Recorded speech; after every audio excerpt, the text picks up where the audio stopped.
how we escaped. And there will be a short little introduction that I will read Okay. here, or that I will say. If I drink tea, does it come across? Like, will you hear that? Or should I just not drink tea? Try it and let's see. Do it Okay, right I'm now, going to because I drink a also little bit have of some tea. tea. I have some Okay. green tea with me here, so let's see how it sounds. Okay, that was my quietest drinking of tea. Could you hear it? I didn't hear anything, so I Oh, think okay, you're good. good. Okay. I And we can probably always won't, remove it. but it's nice to have a warm liquid for a cold day. So, yeah. Here we go. 3, 2, 1. May I have your attention, please? This is a final boarding call for Japan Airlines Flight 61 to Tokyo Narita Airport. All passengers boarding for current space on this flight, please proceed to the gate 1. This is the How We Escaped podcast.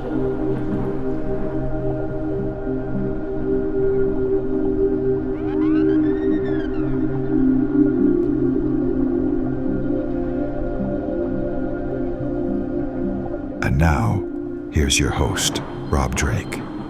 Greetings, fellow sojourners. Welcome to the How We Escaped podcast, where we explore the stories of people who broke free from the impossible and embraced the unknown. Escape isn't just about running away.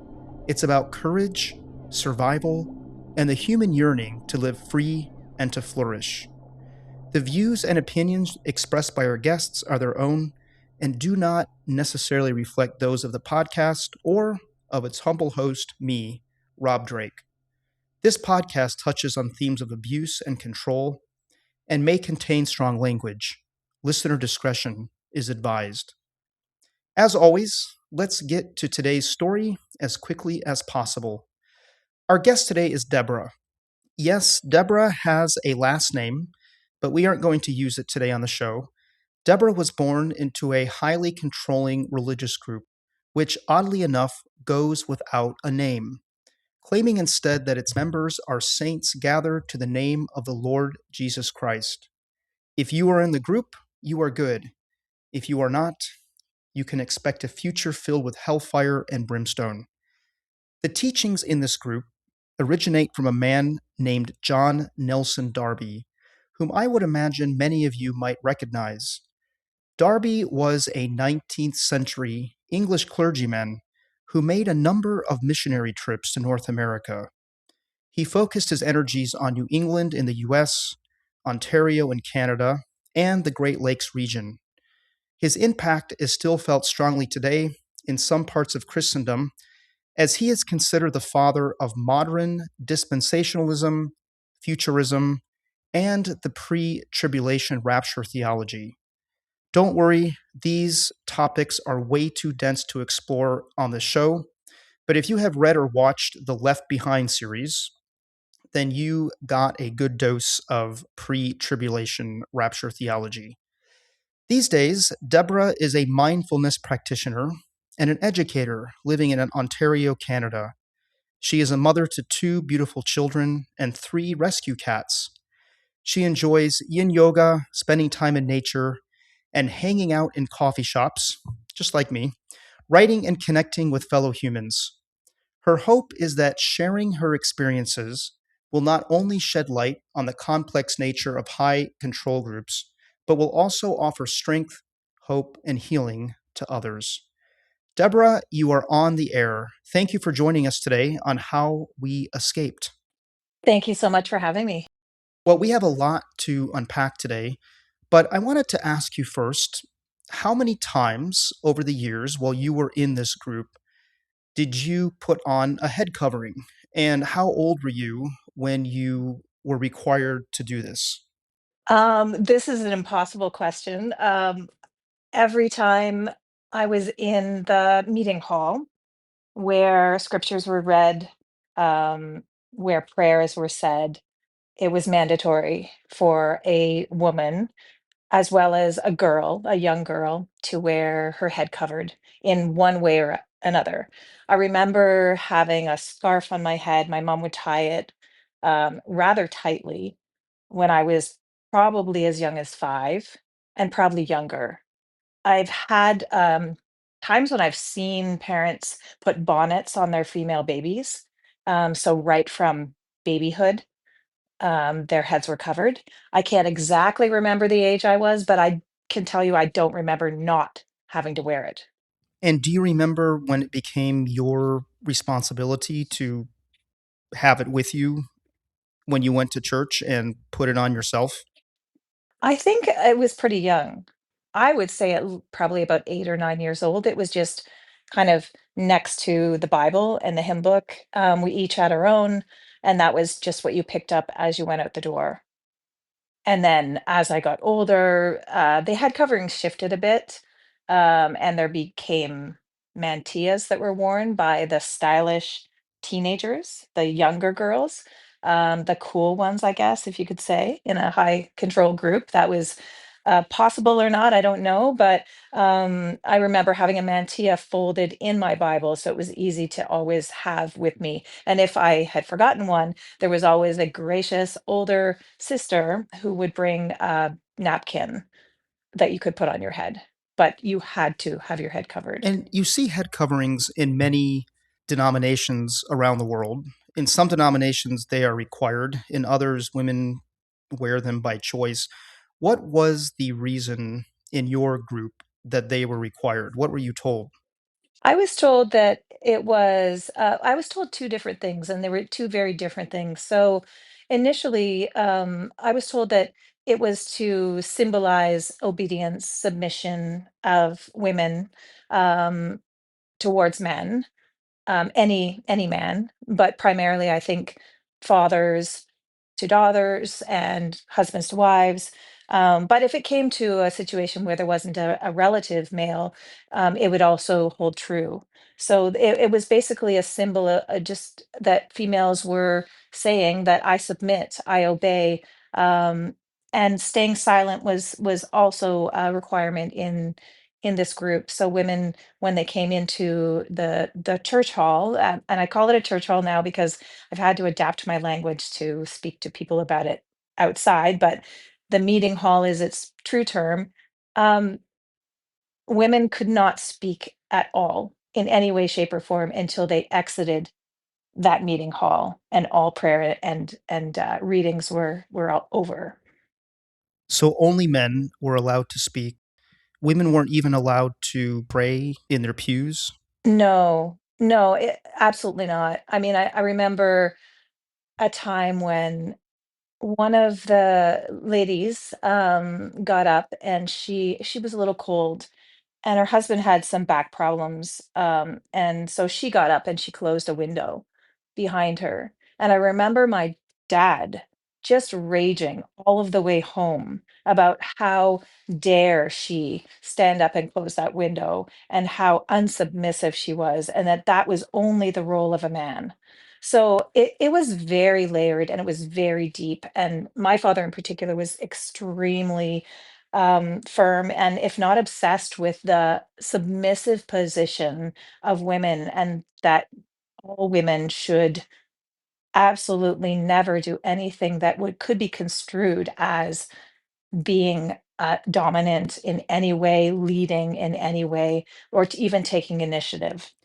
Well, we're going to come back to this because I think this attitude was an important theme in your group. But let's go back to the beginning. You did not join this group, you were born into it. What are your earliest memories of the church? So again, being born into it kind of means that I don't remember anything but this group. I do, and I've been reflecting a little bit after I had talked to you initially on just kind of the family history of how my parents came in. And I thought it might be interesting to mention, because my mother was not raised per se in this group. And my father was loosely connected and got more connected as his father got more connected. So my mother actually was a foster child to a family that was in this group. Her mother had had a severe mental health crisis when my mother was 8 years old, and she and my two uncles, her brothers, were placed in foster care. And the way they were placed into these homes particularly was that they had already attended Sunday school. And that is kind of one example of the evangelical work that the group did to bring people in. It wasn't a huge amount of bringing people in, but there was a Sunday school work. And my mother said to me that she and her brothers, her mother had met somebody who was driving a Sunday school bus around the neighborhood, and they were extremely poor. And this person had said, "We have Sunday school for children, and it's free, and they can come on the bus, and we'll pick them up, we'll drop them back off." And so she agreed for the kids to go, not knowing the really, I think, how this group worked, and also certainly not knowing that her children would eventually be fostered in homes in this group. So that's how my mother came into the group. She was reunited with her mother at 12, and then there was another health crisis, and she was then back in foster care again with the same family at 15. So I would have to say that my mother always, although she was very much indoctrinated, there was a sense that she remembered before, whereas I don't remember before. So it's just interesting to see how that played out, and just to see how my mother was very much, I would call it grooming. She was groomed and indoctrinated and brought into this group, um, and trained to the point where she married within it, met my father, married, had children, and thus me and my brother both being raised from birth to, for me, my 20s was when I was first exiting. So for me, I guess the short answer to that would be I don't remember not being a part of this group. I remember early childhood being extremely strict. I remember regular attendance um, in this plain red brick hall that was unmarked. No one would really know what was going on in there. Frosted windows, very plain on the inside, no musical instruments to accompany singing, very bare bones. I remember those meetings being long and very, very boring. But I also remember being tense and realizing that any wrong move, any crying, any fussing would set my father off because he was one of the leaders per se. There are no official leaders, but if you know what I mean, there were leaders. And my father was an aspiring one, and he took on quite an active role in teaching in this group. So yeah, as a child, I was under a lot of stress all the time, a lot of pressure, and I had a lot of stomach aches and a lot of anxieties and tensions and things that nowadays we would identify in a child. But back then, these went unnoticed, and this was just normal life. At the church, and I think maybe I shouldn't call it the church. We'll just call it a group. Does that sound okay?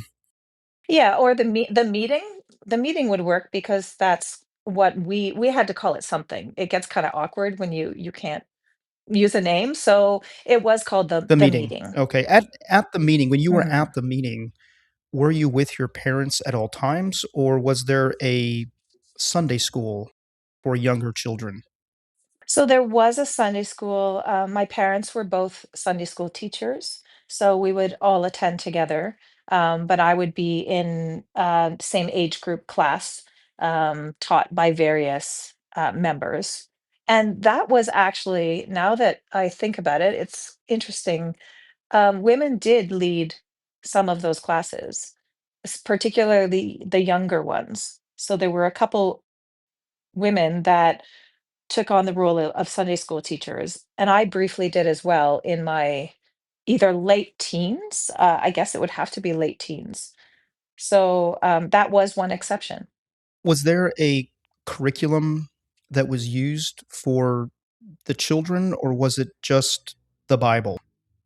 It was just the Bible, and people that were in positions of leadership or teaching were very, very versed in the interpretations, which were very much filtered through John Nelson Darby's teachings. Yeah, a hallmark of John Nelson Darby, as I was doing some more research into him, is the way that he and his followers took the Bible literally at face value. What it says is what it means. Is that how you felt like it was applied in the meetings? Yeah, I think so. It was confusing because there was the Old Testament, which my father always used to say was symbolism and metaphors that reflected the truths in the New Testament. So I was kind of taught a division between Old Testament and New Testament because I think, as we know, the Old Testament contains some pretty heavy stuff, a lot of violence, a lot of, you know, cutting off a hand, punishments, that kind of thing. And I think grappling with that, if you were taking the entire thing literally, would be a little tricky. So there was that division, but the New Testament certainly was taken very much literally, and verses were handpicked to justify and sort of reflect the beliefs of the meeting and how a person needed to believe to maintain their membership. How were you dressed at these meetings? Was there a standard for men and women? It was dressy clothes for men, typically suits on Sundays, on evenings and during the week, a little bit more casual, but definitely dressed up. So men, typical, if kind of like if you were going out to a fancy restaurant. For women, it was a little bit more scripted, very modest clothing was an emphasis.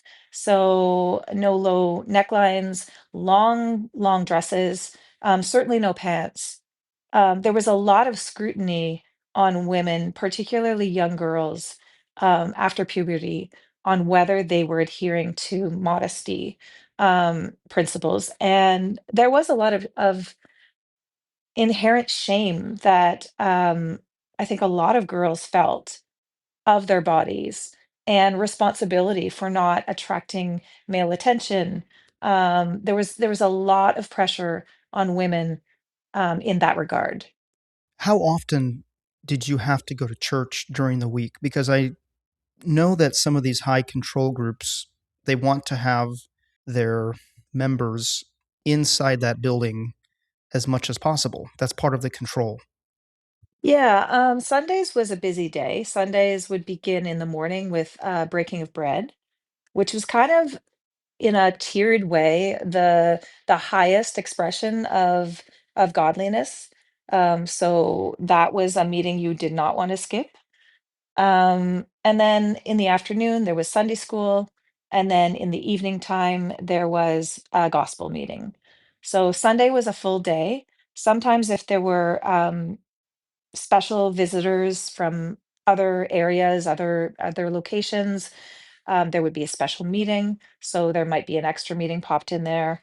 And then Tuesday evenings was typically a prayer meeting, and Thursday evening was Bible study. And then on top of that, there were special meetings, there were Bible conferences to attend. The intention was that all of your time should be with the meeting and people in the meeting, and none of that time should be spent outside. That was especially essential time. We were very much held to believe that outside was evil, the world was worldly, a dangerous place to be. So you should minimize your contact with people outside, and you should, I guess the term was cleave to each other, or basically hold to each other, hold tight in this very small insular group, um, because that was where it was safe. As a young child, especially, did you believe this? Were you afraid of the outside world and of having friends who were not in the meeting? I was. I mean, there were various experiences that I can remember. I remember initially just being very anxious in general. I was put in regular school, so I wasn't homeschooled. Back then, people weren't homeschooling the way they are now. I'm pretty sure a lot of the current members do homeschool their children, but I was in public school, so there would often be situations where I would have a friend at school and that friend would invite me over. And I would immediately get incredibly fearful and anxious, mostly because I didn't know how to decline, and I didn't want to explain that I was part of this meeting, because as I got to probably about 8 years old, I understood that I was different. I understood that other people didn't believe the same things and that and I wanted to fit in, but I also knew that I couldn't. And so there was a mix of shame, there was a mix of fear, and there was certainly a fear of the outside world as I got kind of older. Um, I remember in high school doing a project, I think it was a science project, and I went over to my friend's house to work on the project because that was one of the times when my parents had a little bit of lenience when I got a bit older. And I remember going so trepidatiously. I didn't know what was gonna be in that house, and I didn't know what her parents were gonna be like, and when I got in, it was so different. There was a bar downstairs, there was alcohol around, um, and I just felt so out of place, and I was so close to my friend, but I knew that she wouldn't understand my discomfort, and I felt like I had to fake. A lot of times I had to fake comfort in situations where I was so not comfortable, and I was so sure that the people around me could see written on my forehead, um, "High control group member, proceed with caution," you know? It was just yeah, very, very intense for me as I went to university, and went further and further afield.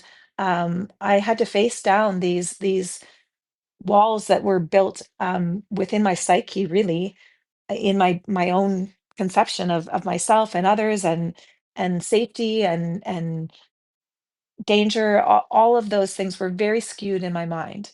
And just to help our listeners with the context here, what time period are we talking about? What were the years that you were in this group?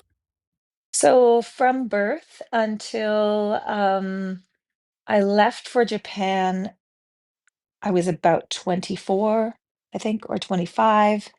I had graduated from university. I was still a member through university, but I had gone to a university that was far from a location where I could meet with meeting people. So I had distance at that time, but I was still expected to go and attend when I was home, and I was expected to behave in all the same ways that I'd been trained. So it wasn't until about 24, 25, I went to Japan for a teaching exchange. And during that time is when um, I had the first break from the group. And I say first break because it definitely wasn't an escape. It was just one stage of a very long progression of time of me, I guess, distancing myself and eventually cutting all ties.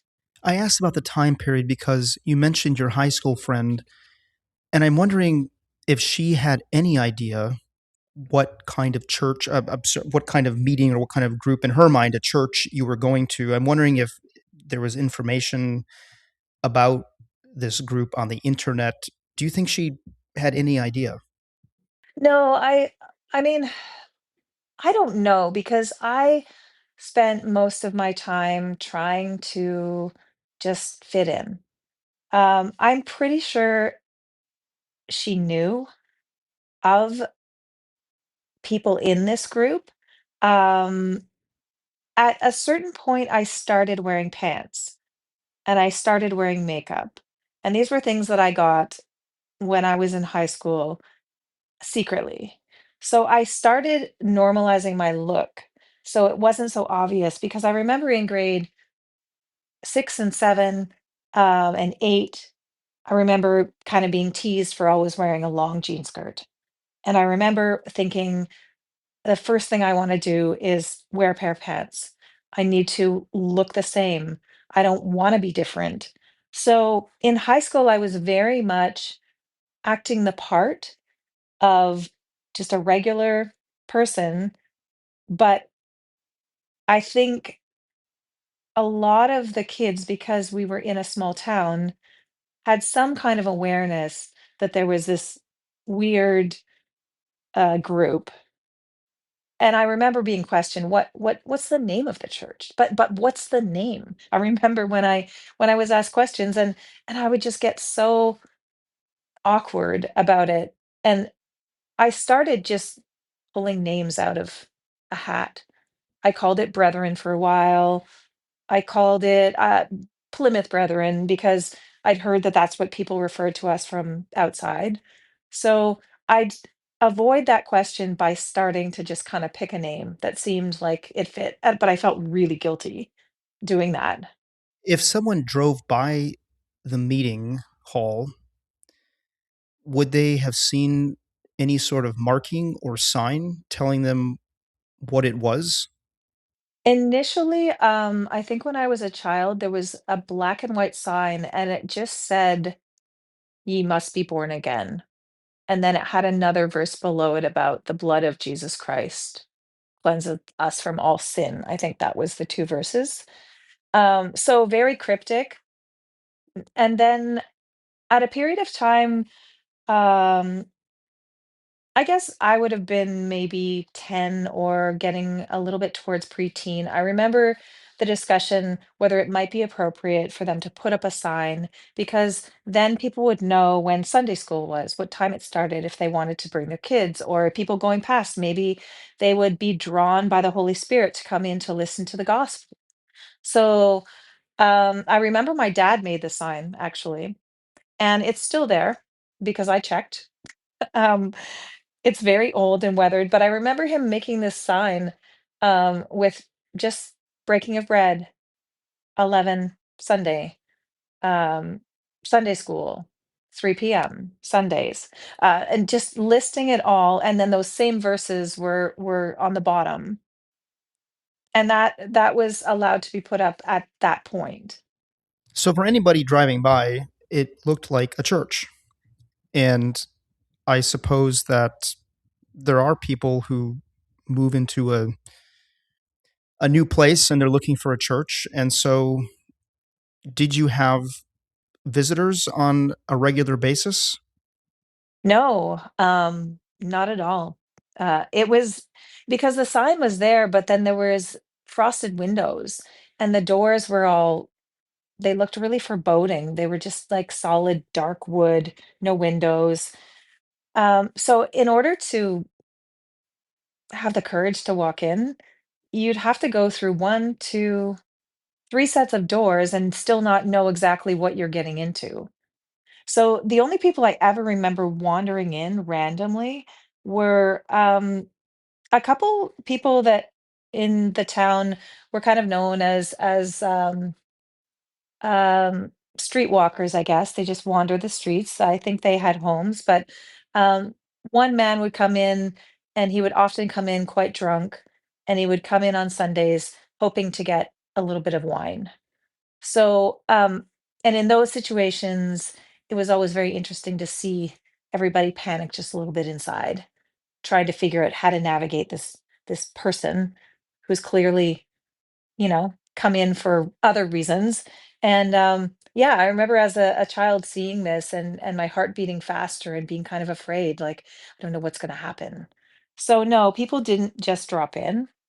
The only time I remember people coming were some of the Sunday school teachers would make connections with the parents of the children that came to Sunday school, and then they sometimes would bring them out to a gospel meeting. And they were always given a head covering if they were women. They were always kind of primed on how they should behave.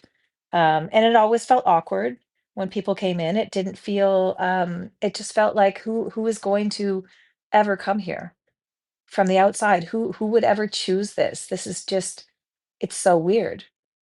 But I guess that's me talking now as opposed to then, because I was still very indoctrinated. When it comes to rules, we've talked about head coverings and the way that people dress. What other rules were there in the meeting hall or in daily life as part of this group? There were quite a few rules about entertainment. So, in my family, there was no television. There were a few families that eventually got TV, and those were considered families that were quite worldly, and my father always looked down upon their behavior. So we were held to fairly high standards. There was no TV, there was no worldly music. So any of the music that was played were hymns. Um, and the hymns could not be super evangelical, kind of, Southern gospel, way too much emotion and yeah, it was all very slow, very reverent. I remember my father speaking of things being reverent, and things that were reverent were slow, they were quiet. So music was like that. On Sundays, we weren't allowed to play um, soccer. We couldn't swim. We couldn't swing on the swing. Sundays were meant to be a solemn day. So we were encouraged to read our Bibles for the entire day, or anything that we read would need to be of some kind of biblical connection, stories, that kind of thing. Um, no movie theaters, no dances, no parties. And that all kind of went under the umbrella of the world. So anything the world was doing was not something that we were doing. Um, I remember my father really sticking very hard and fast to those rules, because I do remember some of my cousins swimming on a very, very hot day when we had been invited to a cottage of a family member. And I remember my father very firmly saying no. And I remember a lot of disappointments based on that in childhood, because my father was so strict and so tied to the rules, and even making up extra rules that other people didn't follow for us to follow. And I remember feeling two layers. One, I don't belong outside of this in the world outside. I don't truly belong anywhere outside of it. But inside also, there's another layer of I'm different because my father is so strict. And there was a term that was used, and it was a negative term actually used about a person like that in the group. And they were called legal. So if a person was excessively legal, um, they were very, very um, by the book rules, no mercy, punishment, judgment, all of those things. There was no wiggle room for error. And that was my father. You mentioned earlier about being bored on Sundays because there wasn't a whole lot to do other than be at the meeting house. Was there time to socialize with other girls your age? Were you allowed to play or chat?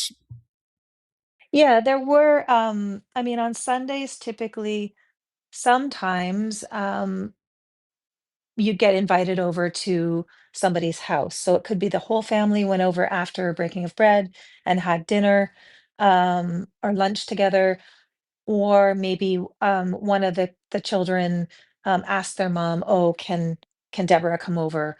Um, for lunch. And but it would all on Sundays particularly be very formal.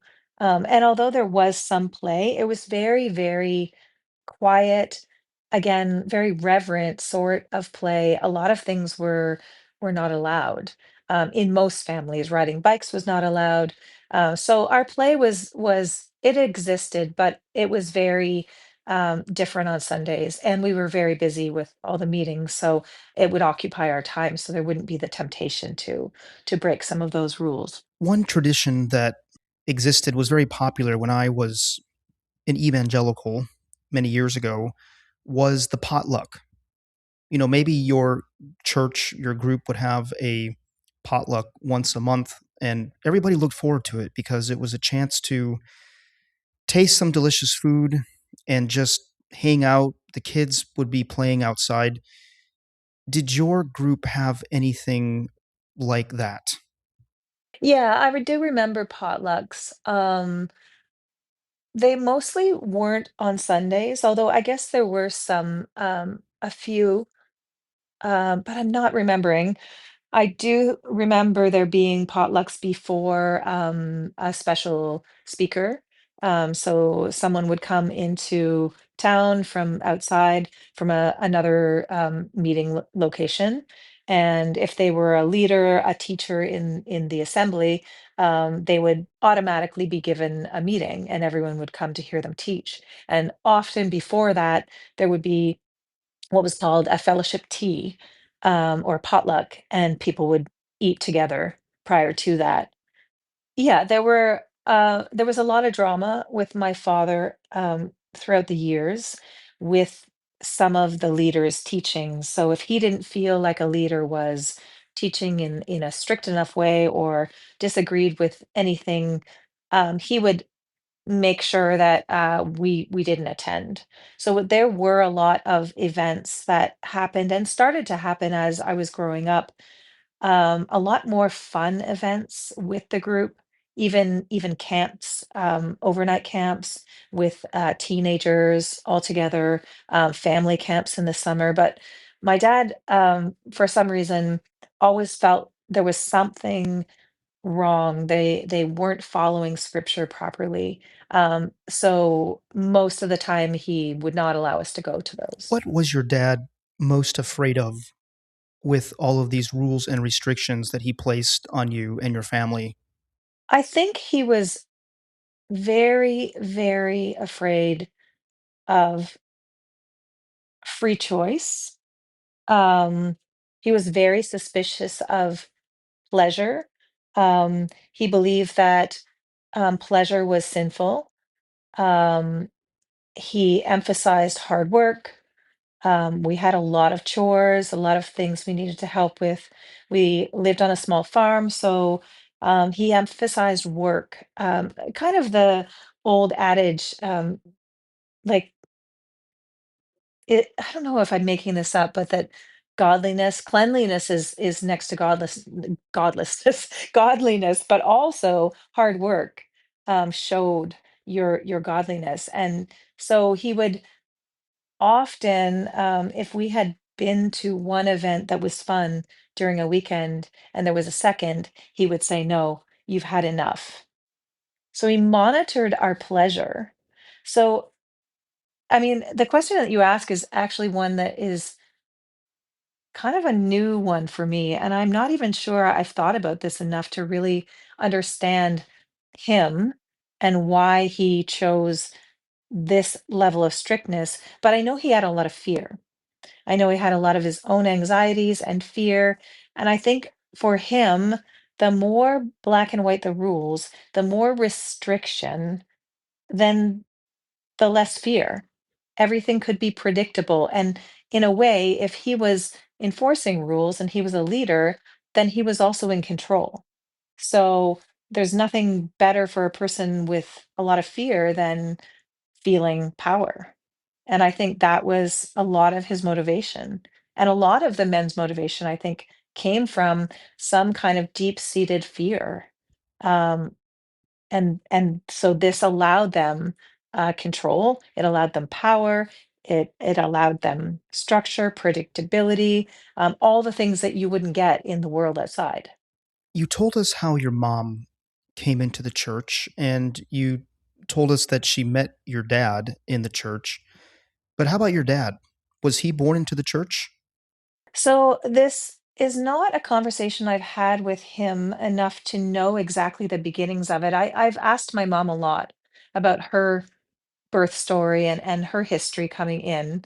So the only thing I really know from my dad's history is that he was born into a farming family of about 8 kids. They were very, very poor.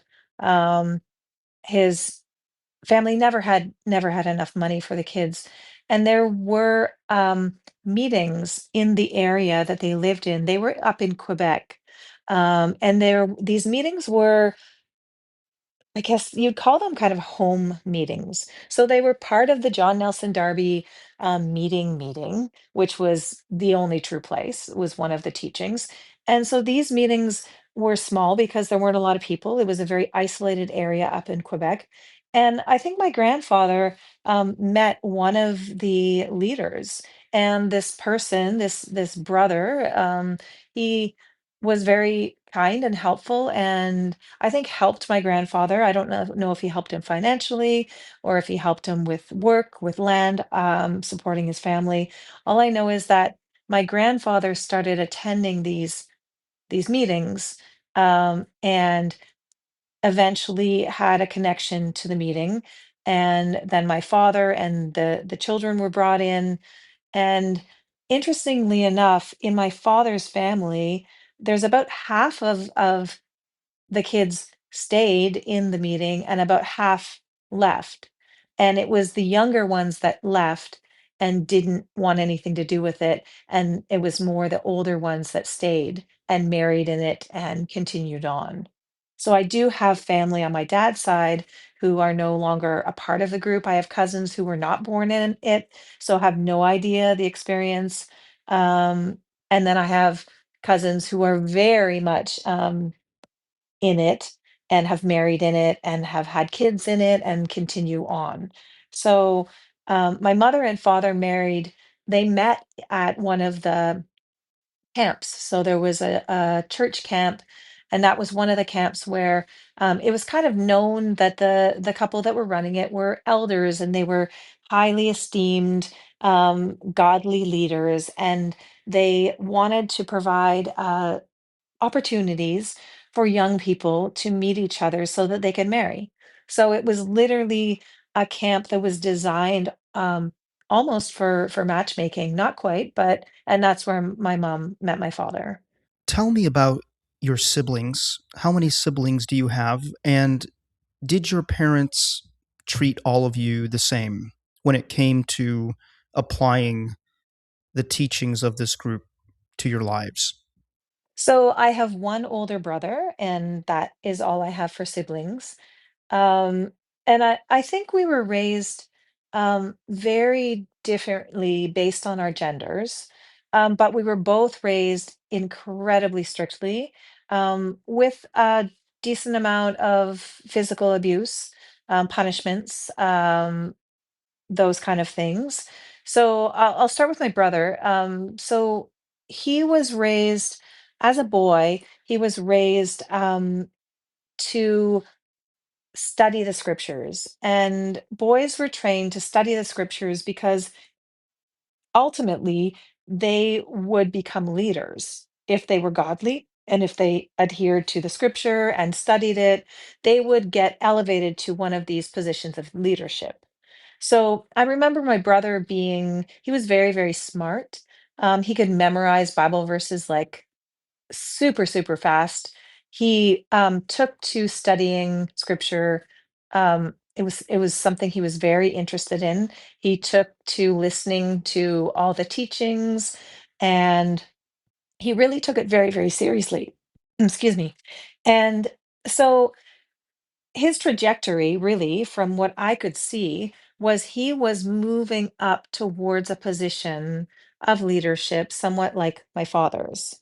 So he did take things very seriously. And I remember at a certain point when I was about four, maybe, he got very, very concerned. He was about 8 years old, and he said to my mom, um, I'm really I'm really worried because I don't think Deborah is saved. I don't think she's asked the Lord Jesus to wash her sins away, and she's going to go to hell. And I remember my mom and he talking to me, and I remember feeling kind of awkward and like it was kind of funny, and I kept giggling and I couldn't stop. And my brother would get more and more agitated, like he couldn't understand why I was laughing at this really solemn situation that he just pointed out. And I need to be praying and I need to be saved because I'm going to go to hell. And so you can just see that he was very invested in the church, in the teachings, in everything, in making sure that I was following. Um, and then for me, I was always very afraid of making my father upset. But I didn't like the rules. I didn't like the different rules. I didn't like having to wear a hat. I really didn't like having to wear a skirt because I was a tomboy. I played a lot of sports and it was really awkward going to school and, doing 100-meter sprints. And I was one of the fastest, but I was wearing a jean skirt. And I would complain to my parents that my stride was too short because the jean skirt was preventing me from running faster. And my parents said, "No, you still have to wear it." Um, there was so much emphasis on repression for me, I think, that my brother didn't have the same amounts. He definitely had to, you know, not say anything incorrect. He had to follow the teachings. He couldn't invent his own way, but he was being built up for a position of power, of leadership. Whereas me, I was not being built for that. And I remember thinking, I don't want to be a girl. I wanna be a boy. I don't want anything to do with being a girl because girls are submissive, obedient, they don't get to do anything, they have to listen to men all the time, and as I got older and older, I became more, sort of angry inside, I guess, at the strictness of my father because I would also note how different he was to some of the other leaders in the church who would allow their daughters to have a little bit more leadership or their clothes could be a little bit more modern. Um, so I do remember pushing against the teachings quite a lot, and I remember my father getting very concerned, and I remember him saying that I needed to read these church pamphlets on submission because he felt that I didn't understand what my position was, and I was showing myself to be very disobedient and rebellious, and I was not feeling very happy about this lot that had been given to me in life, and yeah, it continued for a lot of years where there was a lot of me pushing against the teachings and arguing with my dad and and him saying, "I don't know how you can be saved. I'm concerned for your soul. I'm sure you can't be saved if you're saying these things." There was a lot of tension in the relationship and a lot of fear that in him as I started to push back. And I hated how my mother was treated. I hated how oppressed she was and how much he would insult her and degrade her and tell her she knew nothing because he was very verbally abusive to my mother. And I would stick up for my mother and I would also get very frustrated and say to her, I don't know why do you have to just say nothing? Why don't you push back? Um and I would be frustrated that she wouldn't um have her own thoughts about anything, and she seemed quite happy to be in this, to me, very horrible relationship that, didn't look anything like what I thought should be a relationship, between a man and a woman. According to some of the other leaders, this version looked really ugly. Do you think your mother was at all ambivalent, at least, about this group and her relationship with your father? It sounds like she went along with it, but did you see signs that she was also unhappy? I think, um, it was really hard to see with her because she was so dutiful and she played the role. My mom was very good at just saying, "Oh, it doesn't matter. That's nice, isn't it? Oh, look at the sun. Isn't it beautiful out?" She was almost professional at just making the small talk, wearing the dress, going out to the church hall, the meeting hall, and she really didn't exhibit a lot of pushback. And it was only years later when I had conversations with her that I realized how unhappy she was inside. And but it was almost impossible for her.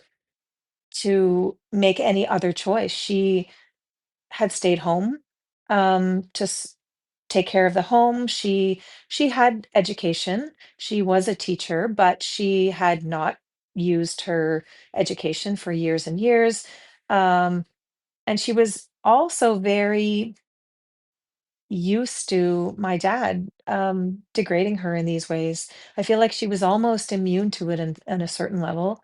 And it was me kind of highlighting it that made her maybe start to consider that he should speak in a different way. I do remember later on, maybe in my 20s, where I would hear her say that how he was speaking was not godly. It would always be spoken about using scripture. All the fights were always kind of scripture being cast back and forth, no matter who it was.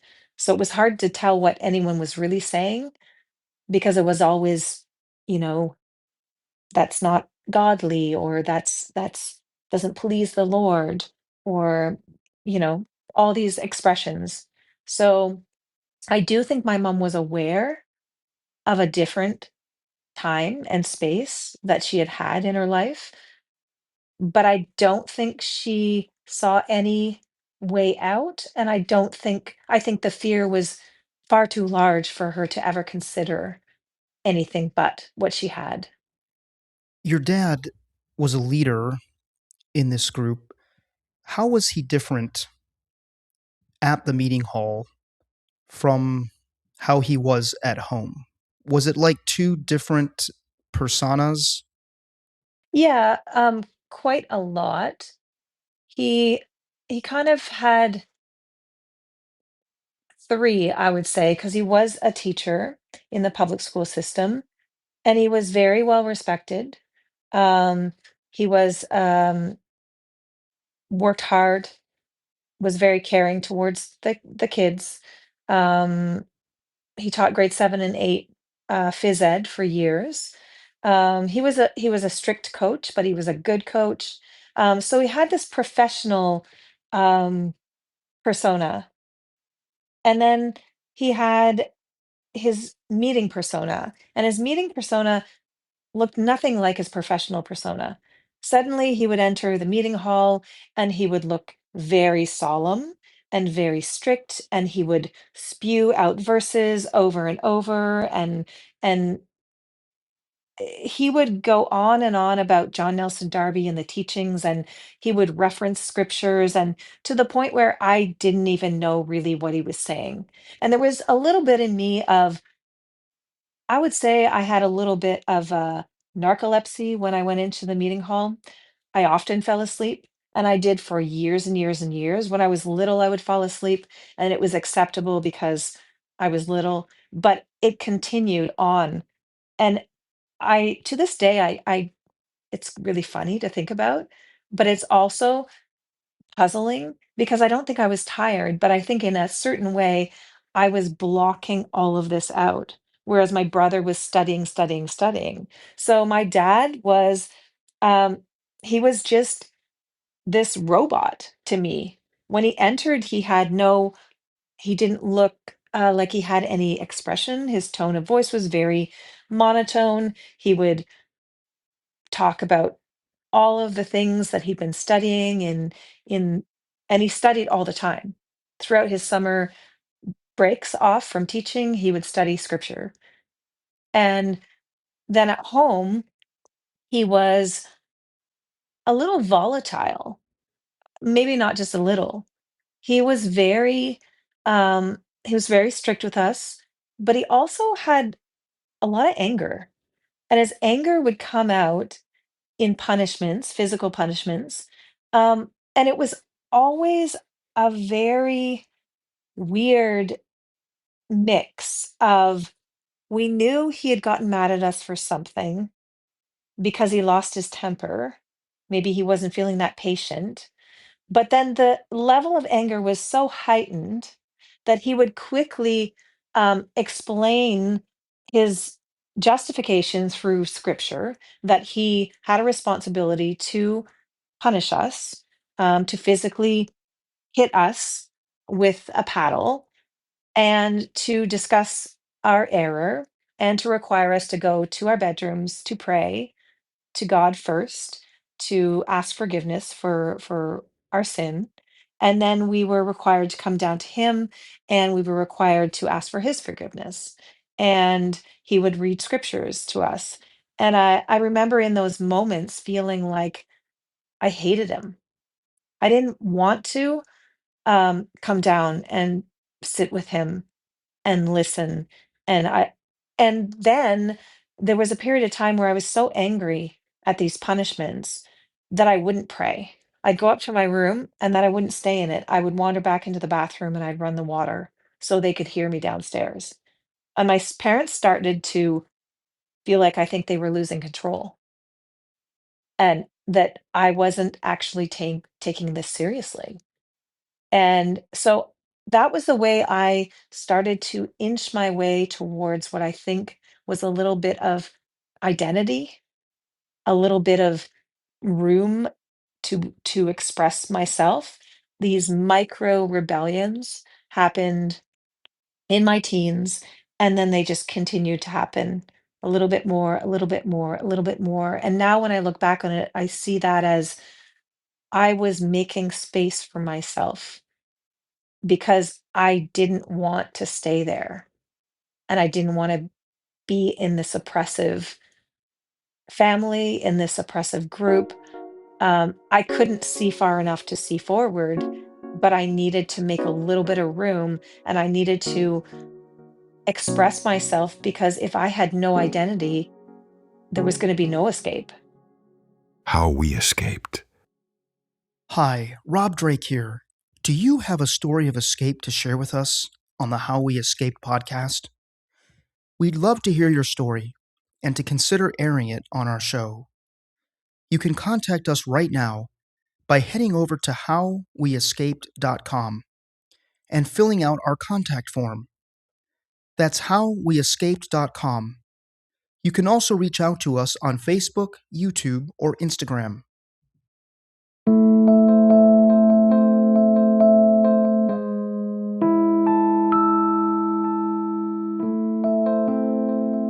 You're listening to the How We Escaped podcast with Rob Drake.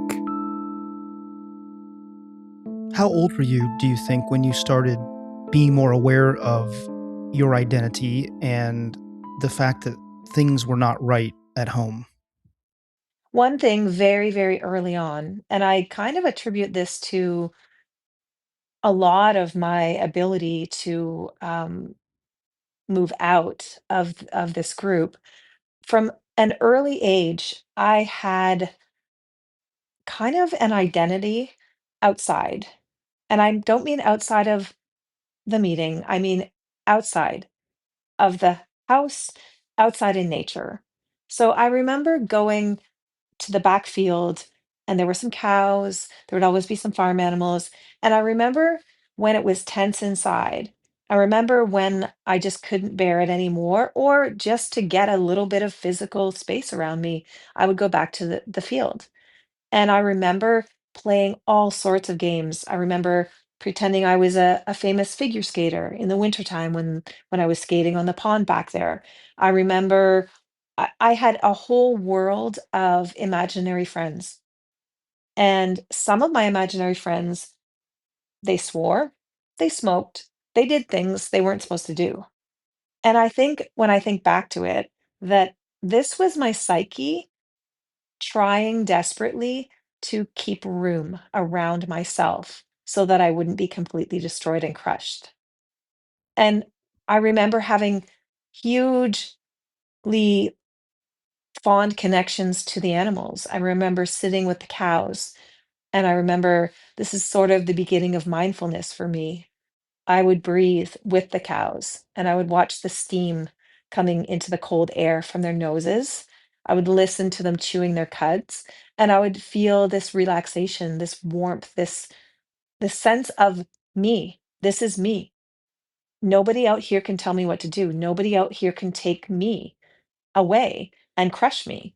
And I had that throughout my entire childhood. And I had that through my teens, and I had that through my 20s. I never lost the connection with nature and the for the power of it to calm me, to allow me to express myself, to give myself space, to even feel a connection to maybe a creator force, a benevolent energy. So that was one part. The other part, um, I think I always had dreams, and I always was aware of what my dreams were, even if I didn't dare speak of them. And I was fortunate to be in a public school. So I had teachers, and I had teachers along the way who probably knew I was in some kind of religious group. They may not have known the extent of it, but I had teachers make comments about my potential. Um, I remember one in particular saying, "Oh, you've only signed up for community college. You should be signing up for university. You should be applying to universities. You're an A-level student. You're smart. You could go on. You could go to Queen's University. You could go to um, you know, any of the universities you want." And so I had those voices, and luckily for me, I had them consistently enough throughout my life that I think I was able to hold on to hope. And I was also holding on to what if? What if I did this? What if I did that? And what if I didn't listen? What if I disobeyed? What if I didn't believe anymore? What would happen then?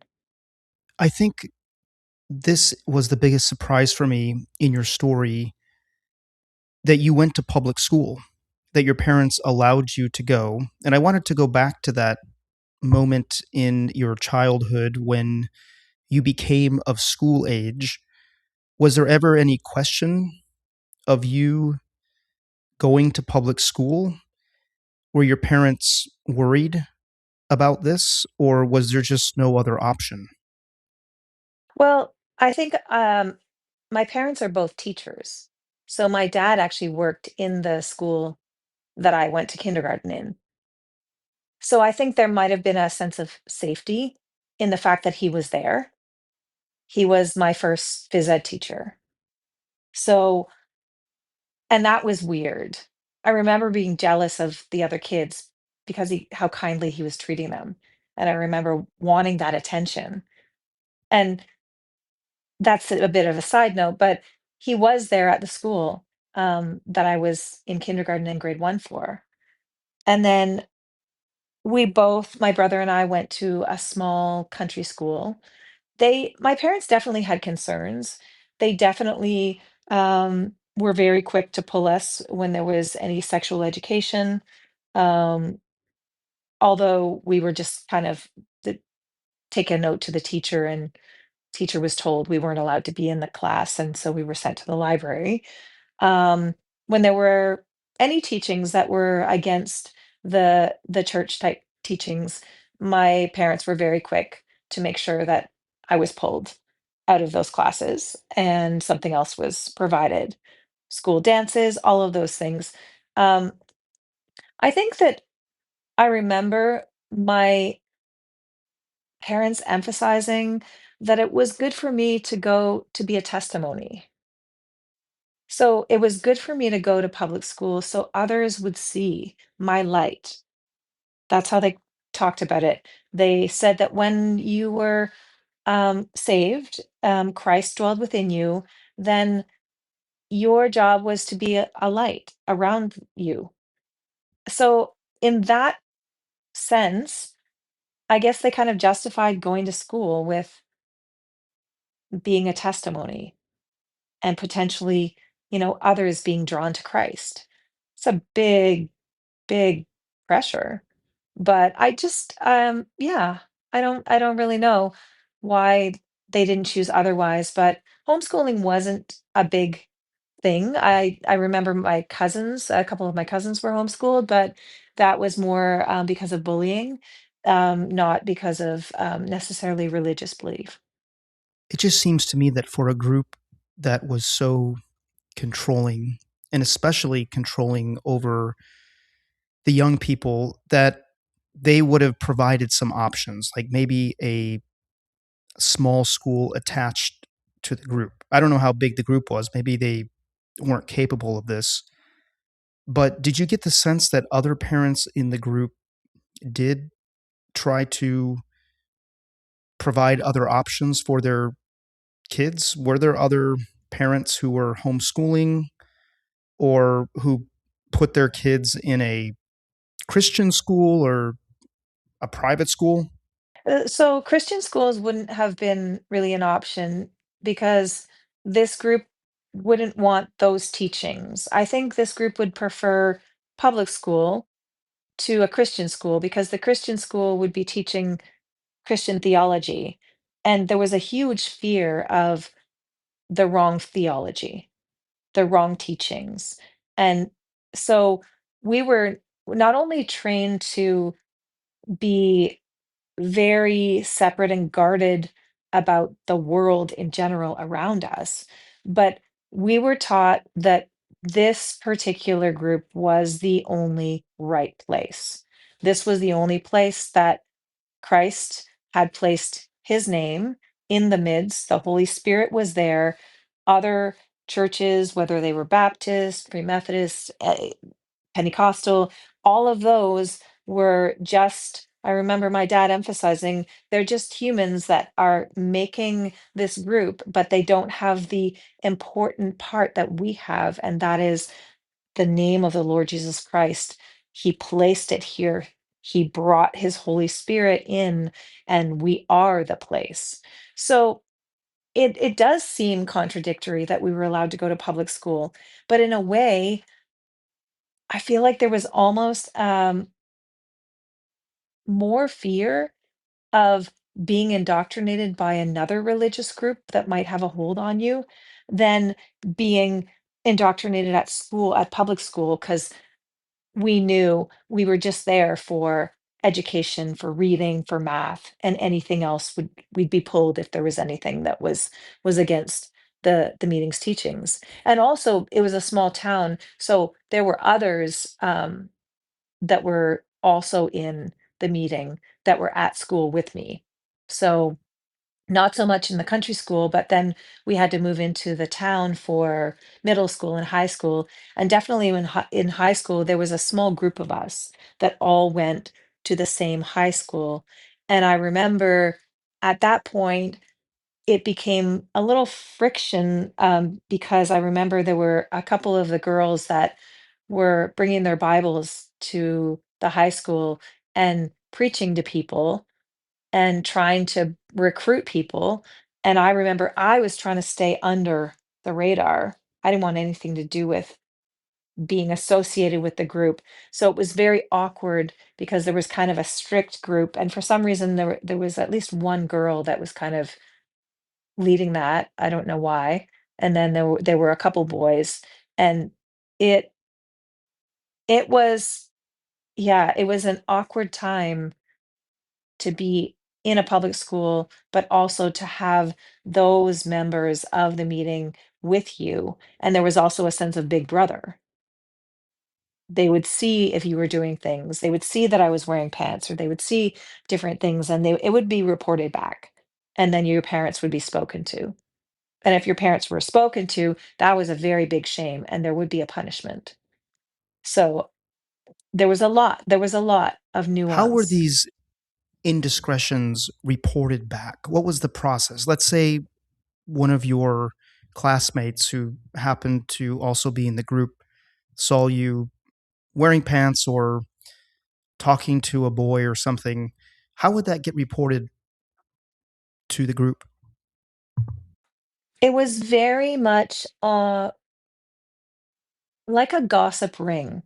So everyone really gossiped a lot about other people's business in this group. So it would kind of start as that maybe, but there would also be a sense of like oh, she's doing the wrong thing. I'm going to go tell my mom. And then my mom's going to tell my dad. And then my dad's going to tell the assembly. So it was kind of like that. The the kids would report on the kids, but there would also be kind of adults watching.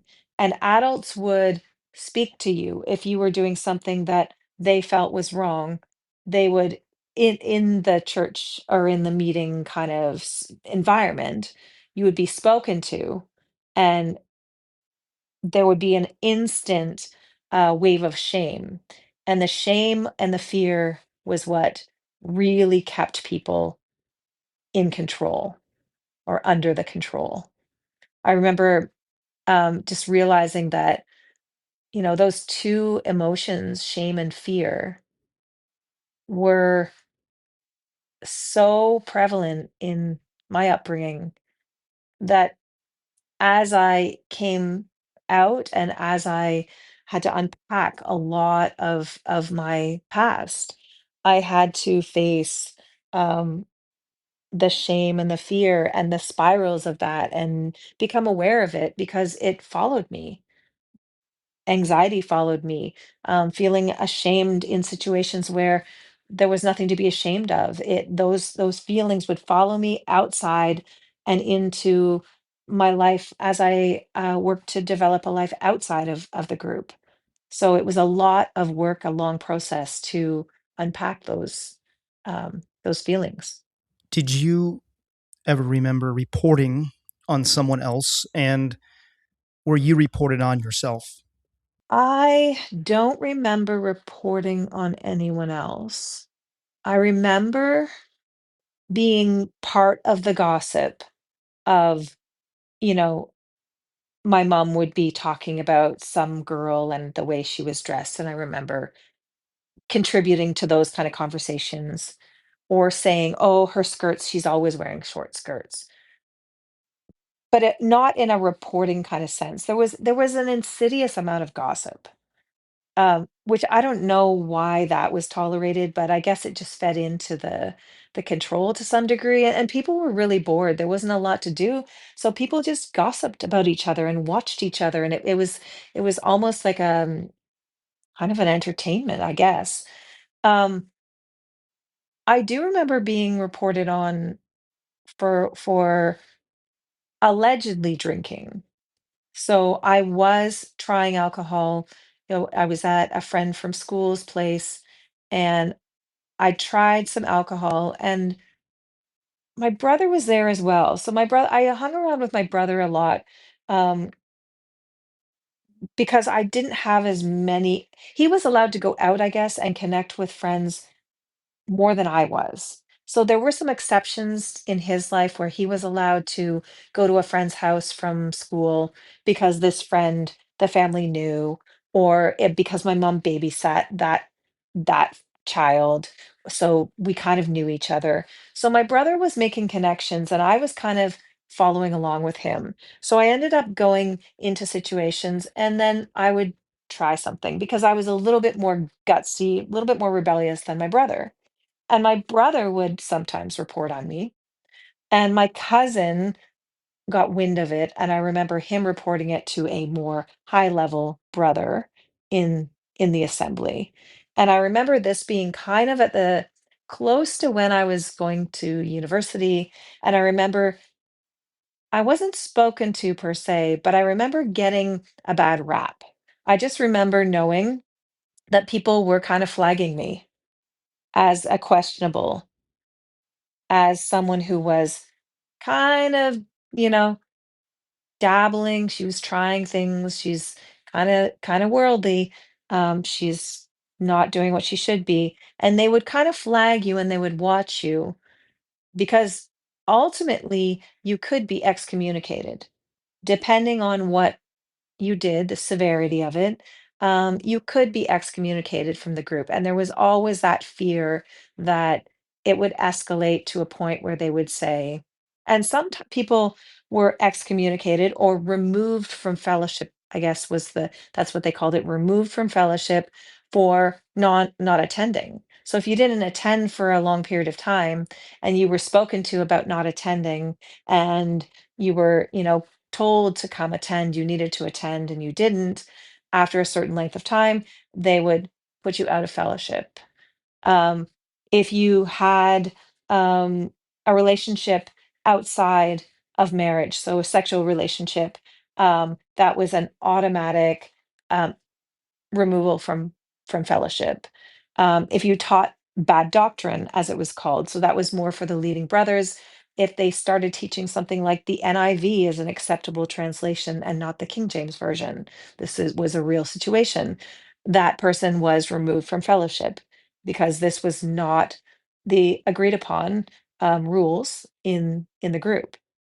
That was my next question, is what happened to dissenters or people who just had questions or disagreed or wanted to know more? What would happen to them if they expressed those concerns out loud?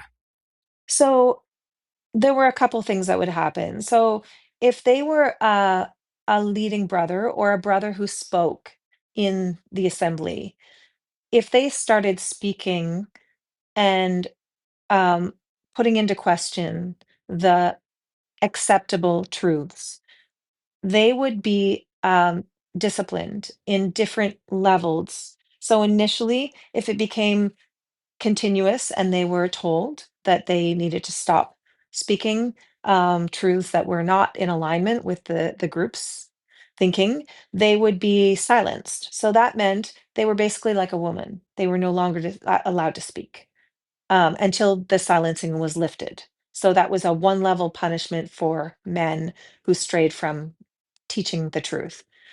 Um, Level two, if they continued and they were teaching it, actively teaching it to people around them, and they continued and continued, they would ultimately be removed from fellowship. And if you were removed from fellowship, you were not associated with, you were not, people were not allowed to be friendly with you, shake your hand, um, greet you, eat with you. You were not invited to any fellowship teas or anything where people were socializing and eating. You were allowed to come out to the assembly meetings, but you were um, meant to sit back in a separate area in the church, in the hall, where the seats were reserved for people who were under discipline. They were either under discipline or you went there if you hadn't chosen to ask to be a member um, at 12 years old or older. So if you hadn't asked, then you sat Did you back. see this take place on a regular basis? Yeah, in fact, it became very common during a period of time when there was a lot of divisive kind of behavior. So there were younger brothers who were starting to bring NIV translations to the meeting, and some of them actually had the audacity to read from that translation. And the King James version was the only translation that was believed to be accurate. So there, and some of these younger brothers, they were kind of getting together and they were also praying, and they weren't using thee and thou. So the old-fashioned way of praying was, Dear Lord Jesus, we thank thee for dying on the cross for us. So thee, they would replace with you. And that kind of colloquial modern version was very much frowned upon. So that was another thing where they would be out of fellowship for teaching or praying in that way, teaching from the NIV, praying in that way. Um, then there became more questions around, could a person go to a Baptist church one Sunday if they couldn't, if there was no other, if there was no meeting in that city that they were visiting, could they go to a Baptist church and have communion there? And so that was a question, and the one side, my father's kind of more legal side, said absolutely not. If you do that, you will be excommunicated. You'll be removed from fellowship. Some people didn't agree with that, so they taught differently. Some people even exercised that right and were excommunicated. So there was a huge division, and numerous people were read out on Sunday morning, numerous. So it would mean breaking of bread was over. The people that were members would be asked to please stay. We would feel it get very solemn and very quiet. We knew somebody was going to be read out, and all the other people who were in the back who were not members would leave the building. And one of the leaders who was always responsible for these announcements would say, "It is with great sorrow that we," and they would name the person. They would have a verse which would explain the sin. So it would be all verse based, it wouldn't be in real English. So fornication was they had sexual relations outside of marriage. Bad doctrine, there was a term for that. So they would say the person's name, they would say the offense, and then they would read a verse that said that they must remove this wicked person from among us. And then they would pray, and then they would leave. And that person would either never be seen again because they wouldn't come back, especially the ones that were sort of starting to push and be wanting to associate with other churches and kind of modernize. Those people were gone and gone for good, and we were told, the ones that were left were told that those were wicked people and we were not to associate with them. And then other people would feel very repentant and would come back and would attend, and they would have kind of a period of time that they had to come and attend and sit in the back, show that they were remorseful. And then after an acceptable amount of time, which was never really spoken about what that time was, it was different person to person, that person would ask for acceptance back into the group, and then they would be visited by the leading brothers, and they would be asked questions, and they would be asked questions about their life, about their beliefs, and they would be finally asked, "Is there anything in your life that should be preventing you from coming back into the meeting in fellowship?" And if you answered no, then they would pray, and then they would have a meeting together, all the brothers, to decide whether they could accept you back in or not. And then if that was unanimous, I believe all of the decisions had to be unanimous. They would bring that person back into fellowship, and they would announce that with great joy, the person is repented and they are back. So, yeah, intense, intense. And did people show up for their own excommunications? I don't remember anyone ever showing up for their own. So it was just announced, and the person had already been informed or knew. Yes, they would be informed ahead of time. And there were people that self um what do you call that? Put themselves out because they felt that there was something in their life, or they felt there was something that prevented them from fellowship. Um and that was ultimately how I initially left. That was the path that I went. And it was almost like I remember thinking, I know the choices I'm making are things that I will get removed from fellowship for. And I remember there was a part of me that almost was like, yeah, that's why I'm doing them. Because for some reason, I couldn't get out unless I was kicked out. Does that make any sense? Yes, it does. Like because I remember feeling I was in my 20s, and I remember thinking, I know the things that I'm doing are, you know, are going to be are punishable, are going to get me kicked out. Um, and I willingly wrote a letter stating that these were the things, these were the transgressions, and that I acknowledge that I should be removed from fellowship. And so they complied. I made it easy for them. But I remember thinking later how it was really kind of wild that my psyche couldn't quite leave without almost sabotaging, self-sabotaging and being pushed Mm. out.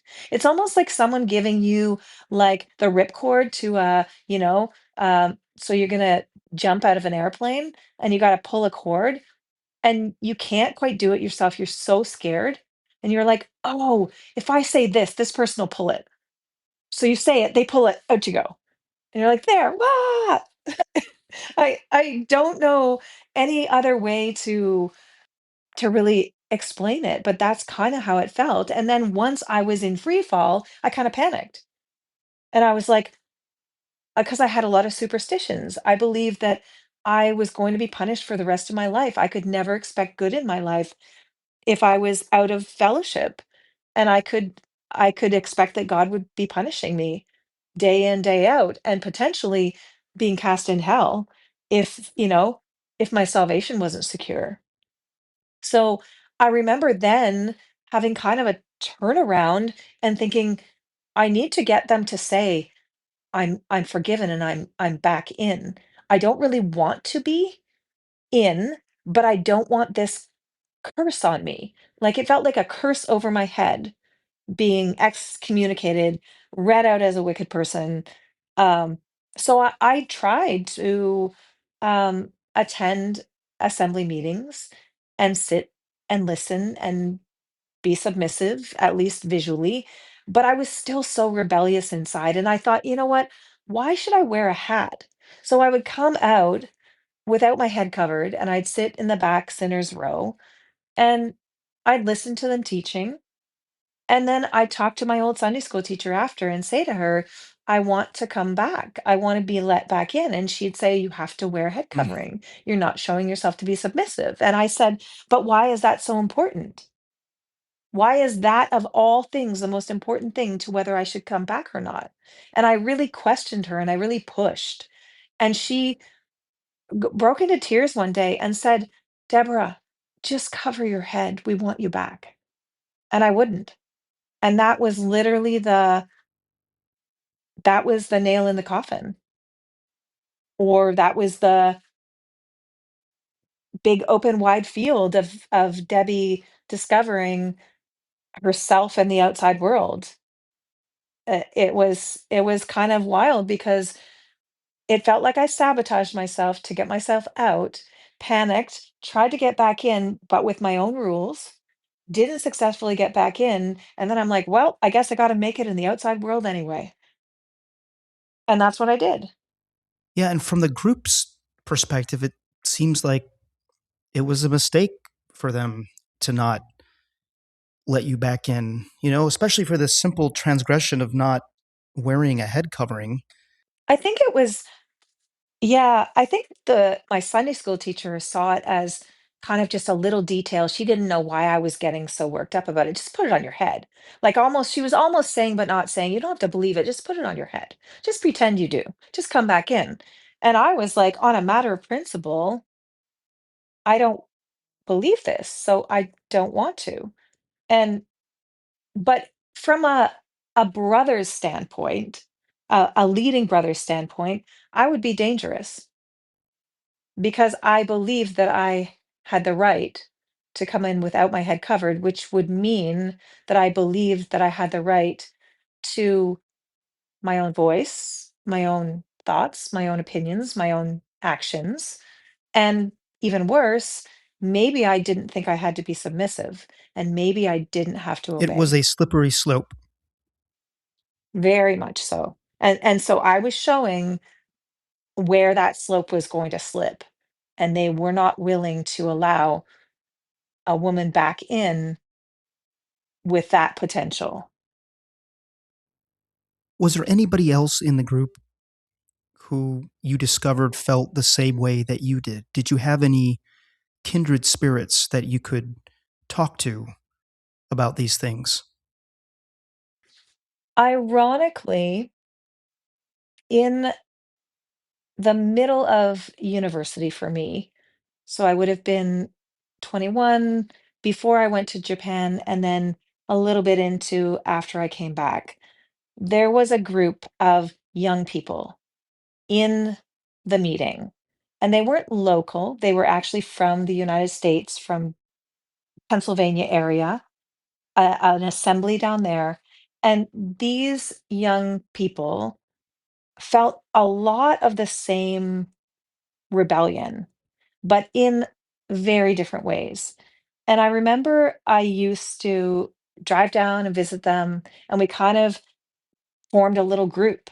It was kind of like a little group within the meeting, like a subgroup. And there was one particular guy in the group who was a little bit of a not so well in his psychology, I don't think, because he took it upon himself to kind of lead the group. And he almost took it like he was the leader of this small group of young people, and he was going to teach a new way to interpret the scriptures. But he was just as oppressive as the older brothers. And in fact, he was very unhinged in the way he behaved, in the way he treated women in the group. Um, so I remember there was not a great period of time when I connected with these who I thought were kindred spirits within the group, only to discover that the oppression was still there. The double standard between men and women was still there. Um, and the mind control was still there with this one individual who decided that he was going to teach the scriptures the real way, which sounds kind of familiar. It's like he created a small group within the larger meeting group of young people where he himself was doing exactly the same thing as the system had done to him and to everyone else within it. So, um, ultimately, when I went to Japan, I was escaping him. I was escaping that group, that small group of people that I thought were kindred spirits. And I was escaping the meeting, the larger group. So it was kind of a group within a group. And I realized that the oppression and degradation and everything that was happening um, in with my father and my mother in my home and with this young guy towards me and the other girls in the group, I realized that I couldn't escape it unless I put as many miles between me and those people, those individuals, those leaders, and him as possible. So my escape to Japan, I would say that is the escape. That is when and what I was escaping from was at the end of university in my later 20s, deciding to go to Japan and teach there to try to make space. And I remember journaling a lot. My thoughts, a lot of my journals from back then are full of a lot of shame and fear, self-talk, a lot of grappling with whether this scripture is right or not. Am I doing the right thing? Am I wrong? And also a lot of almost like self-therapy, talking about um, the oppressiveness of the males and what they believed and what that did to me. So it was the beginning of escaping, not just physically, but mentally. I started to grapple with my mind, and the grappling with my mind was years and years, and it took professional therapy to help me to actually come to out the other end um, to where I am now. As we start to wrap up this interview, I do want to talk about the escape, but I had one more question about the church that I think our listeners would find very interesting. When was the first time that you fell in love? And was it in the group or was it outside of the group? It was in the group, and I was 15, and I remember falling for a 21-year-old who was also in the group. Um, He lived in Ohio, so was quite a distance from me, but long distance relationships were not uncommon. So, and I remember just falling for this super attractive, very cool, charming guy, um, very intelligent. He was in med school or pre-med at the time. And I was really young. And I remember thinking, he's my ticket out of this family that I am in, where my dad is so abusive. And so there's so much tension. And I remember thinking, this is my way out. And so I had a relationship with this guy, long distance, which ended up turning out to not be what I thought it was. So unfortunately, this guy was coming down with, or the beginnings, I guess the beginnings of schizophrenia were starting to show. He was having a lot of psychiatric symptoms, but because it was long distance, I it took me a while to really put the pieces together of something's not right here. It ended up being that I had gotten engaged to him, and I had gotten engaged to him knowing that there was something a little bit off, but I was told by his family, particularly his sister-in-law, she said, "You're so good for him, you can really, really fix him." And I felt hook, line, and sinker for that. I thought, I need to care for him. He will be well if I'm with him. So I remember falling for that and then realizing very quickly how quickly his mental health was deteriorating. And it unraveled so quickly, um, that he ended up being very um, impulsive. He would drive all night, arrive in the laneway of our home and sleep in his car and then come in unexpectedly. He would show up at my high school. Very impulsive and a very erratic way of speaking. So he had a lot of visions of things and just a lot of schizophrenia like symptoms. And so I remember speaking to my mom, and my mom was saying to me, you're going to have to break up with him. You can't be with him. He's not well." And I remember fighting it and fighting it and fighting it and thinking I've made a promise, and all the responsibility. I need to care for him. And then finally it got too much for me and I broke up with him. And I remember my father it was probably the first time that I ever remember my father sticking up for me, really fighting for me. Um, this ex-fiancé of mine's grandfather phoned and was talking to my father and saying, she's broken a promise. This promise was made before God. She needs to honor this promise. She needs to marry him. She is not allowed to break this off. And I remember there were verses going back and forth. I could hear my father's end of the conversation and him saying verses back as to why I shouldn't have to. And it was an hours long conversation while I hid in the bathroom, kind of listening to my fate being discussed by these two men. And ultimately, um, I was supported by my family in not marrying him. I escaped um, with the skin of my teeth, but I did endure a lot of him stalking me and being captured in a car with him at one point, not being allowed to leave the car. There were a lot of very scary situations after the breakup and it wasn't a norm for police to be called in this group because this group kind of was so insular that um, my parents never called the police in any of these situations, and it took me years to kind of grapple with that and understand why I was allowed to be in danger for so long without there being any authorities called. Um, so that was love for me in this group. That was falling in love. It was not the kind of story that I had been expecting, and of course, it was the kind of situation that leaves marks on you as a young girl.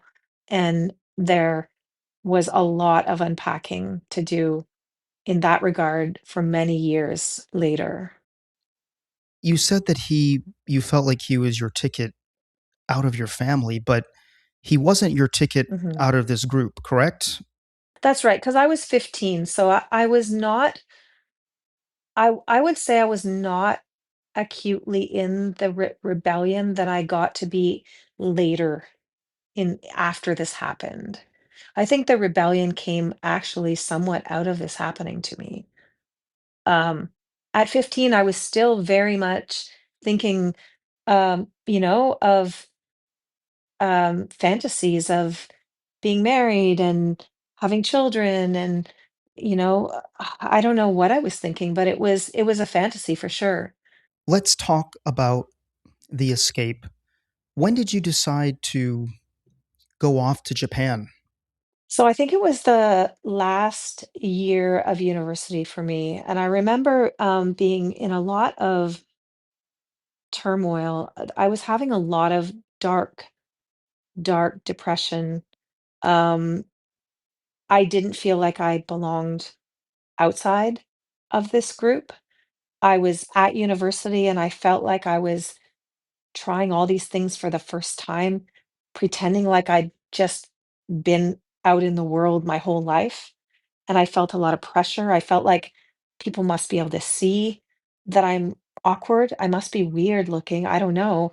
I'm trying really hard, but I always felt like a fraud, like I didn't fit. I didn't belong anywhere. And so I was going through a lot of depression. And I was also going through a lot of interactions with this small group of young people and this male in particular that was leading this group, and these interactions were very negative, and he was controlling me in another kind of way. um and I was kind of infatuated with him, and he used a lot of power and control to almost toy with me, I'd have to say. He was very, very much psychologically toying with me. So I was going through a very dark time and I didn't know how to escape any of it. I was confused. And I decided that what I needed an experience somewhere very far away in a culture where I didn't understand anything, where I had to start from ground zero and discover the way in this culture, the language, and everything. And there were a lot of jobs at that point teaching in Japan. There were great programs, exchange programs through the university. So I applied, and I applied without telling anyone because I knew if I told anyone, and I did that with most everything, even university. I would apply and I wouldn't tell anyone because I knew if I told people, they would try to break me down.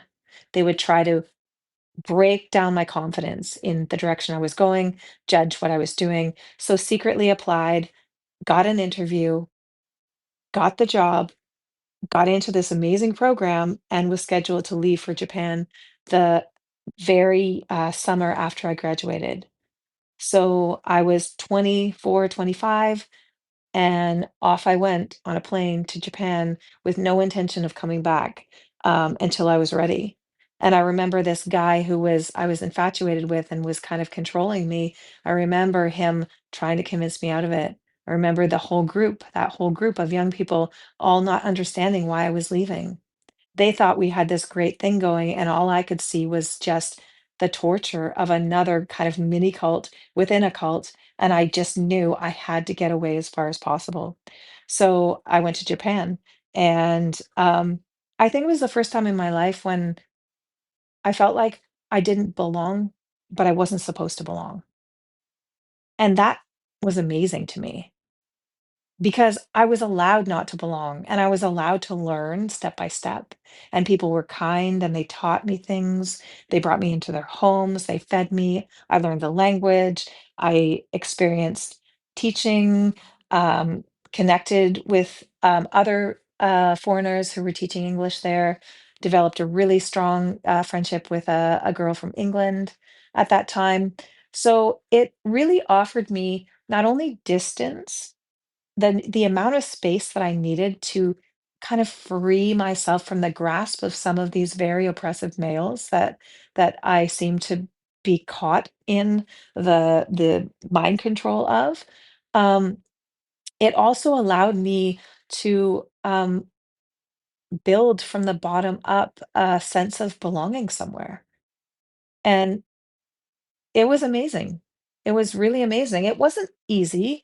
There were lots of hard parts to it. I got lonely, um, but it was exactly what I needed to get the physical separation needed to allow my mind to kind of develop on its own. And then it gave me the space when I came back. I was less inclined to want to um, connect with anyone from the meeting. There were periods of time where I did connect with the small group again, but there was something that changed in me separating myself that distance that never came back the same. And I think it was that I proved to myself that I could. I proved to myself that I could leave everything that I ever knew and go somewhere that I knew nothing about. And I could find belonging, I could find connections, and I could build my life. I moved to China when I was quite young Mm. and started traveling a lot. I ended up living in China for about 5 years, but getting out of my small community and getting out of the country, it opened my eyes. It changed my life. It changed my perspective about the world at large, and the world that I grew up in. And I just have Mhm. to agree with you that I was never the same again after that experience. Yeah, it was like a lifeline to me. It's like I was drowning and I needed a lifeline. And somehow that experience gave me the lifeline. And I held on to that lifeline after when I came back over and over again. I held on to it when I was, when the small group was trying to pull me back in again, when situations would come up, I held on to that and it was, yeah, it saved me. And so much happened after that, but that was really the catalyst. And I feel like, if I've thought a lot about if I was talking to someone like me who was in this group right now and on that brink, right where I was before in that dark place in it before I kind of headed off to Japan. Just think I would tell them that one of the keys to gaining myself back and developing myself was I needed space and time. And space and time um, can be attained in different ways, but it's very, very difficult to see your way out in the middle when things are so close up to you, almost like trying to look through a glass that your breath is steaming up as you're trying to peer through it. It's impossible to see clearly. So, what I had to do was I had to draw back and back and back and further away and still till I could start to see from more from an outside perspective. And that allowed me enough room and space to start making some decisions. Would you also say that the farther you got away from this group, the less significant it seemed? Like these rules and these consequences and the guilt and the shame, did it all start to fade away once you got physically far away from the group? In a way, some things fell away very quickly. I think more of the superficial things fell away very quickly. But the deep shame, the deep fear, a lot of the I would call them psychic wounds, wounds to the mind, the psyche, um, took longer. So although it seemed, silly that someone would insist I wear a doily on my head, or it would seem silly that, I couldn't go see a movie, or I couldn't get my ears pierced, all of those things fell off very quickly. But the underlying things, and I think that's why we call these groups high control groups, is because the control is long lasting. And it takes time to unpack the impact that it has on a person, for a long period of time. And I know that, I wanted to end on a positive note about healing, because I feel like I'm at a point now where I'm looking back on this huge period of time that seems so far from me now and so far from how I feel. But I know how hard it was to come to this point.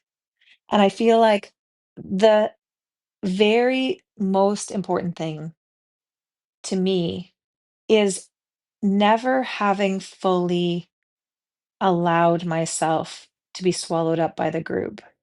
So for me, that was being a child, being in nature. And I remember a lot of therapy for me, and gaining my sense of self and my identity, my authentic self, involved going back to memories of myself as a child where I felt free. Where did I feel freedom?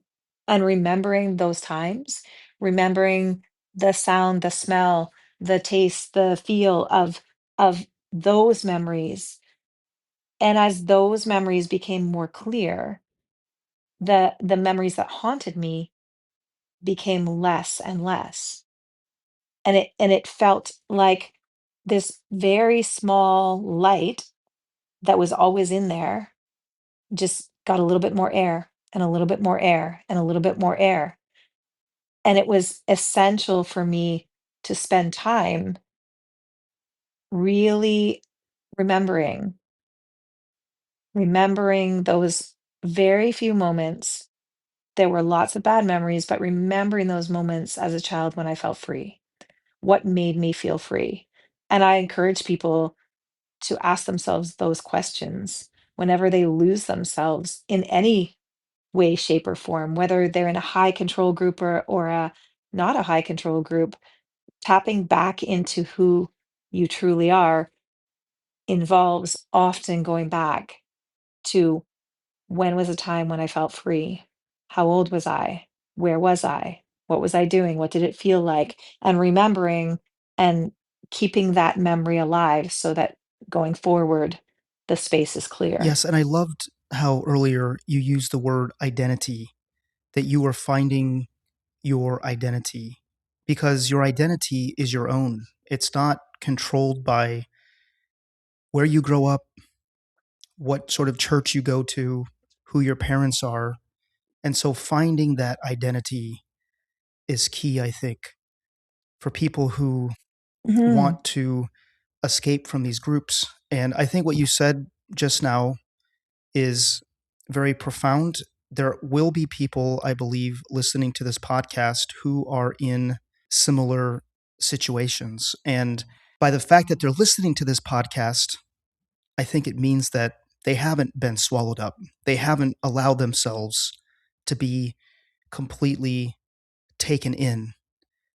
So, as we end, Deborah, for Mhm. those people who are listening and who are going, wow, this sounds a lot like my situation where I am right now, what can they do? Is there anything to do, or is it a matter of waiting for an opportunity? Do you wish that you had taken matters into your own hands earlier? Or when you look back, are you content with the way that it turned out in terms of you escaped in your 20s, but leading up to that point, you knew you wanted to leave? What do you say about that? Mhm. It's so hard to kind of pinpoint one thing to do, because every situation is so different. And I know for me, I don't think I would change when I moved, when I made the moves to go to Japan. But I do think looking for opportunities or looking for those windows, looking for those people, those connections, if you have them, of people that shine light on your gifts, shine light on your individuality, I guess. People that can see you for who you are, surround yourself with those people. And it can be difficult. For me, it was a random teacher here or there. But those words from those people never left me. They had such profound impact. So I would say look for those people, look for those opportunities, and give yourself space and time. Space in a physical sense of moving, but space mentally, space emotionally. I think the biggest sense with oppression is being squished, no room to breathe, suffocated. So I think of the first move as being to just expand your breath a little bit, make a little bit of room around you, and look for those people, look for those lights. There are usually lights somewhere on the edge outside of where you are that are there. And I do think those are beacons, and I think they're there for a reason. So, yeah, I guess take a deep breath and look for the lights because I think they're always there. Deborah, I want to thank you so much for coming on and sharing your story. I am grateful. Thank you so much. It was absolute pleasure, and I really, really hope that the words fall exactly where they're meant to fall, and that someone is given strength, given something that they need from this. Deborah does not have a blog or website, but you are welcome to leave her a comment on our YouTube channel, Facebook page, or on Instagram. You can find links to all of these on our website at howweescaped.com. Wherever you are listening, please don't forget to subscribe to our podcast. Our next story is dropping soon, and you will not want to miss it. Right after the podcast ended today, our guest Deborah sent me a quote that she wrote. I want to share it with all of you. Healing is an act of creation. It happens in the blink of an eye and unfolds within lifetimes. It defies time and space and is the single most powerful reminder of love. Until we meet again, I'm Rob Drake. Yellabai.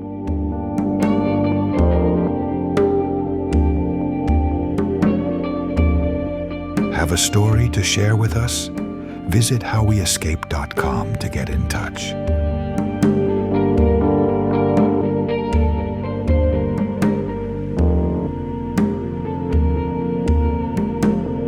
How we escaped. This is a final boarding call for Japan Airlines Flight 61 to Tokyo Narita Airport. All passengers boarding for current space on this flight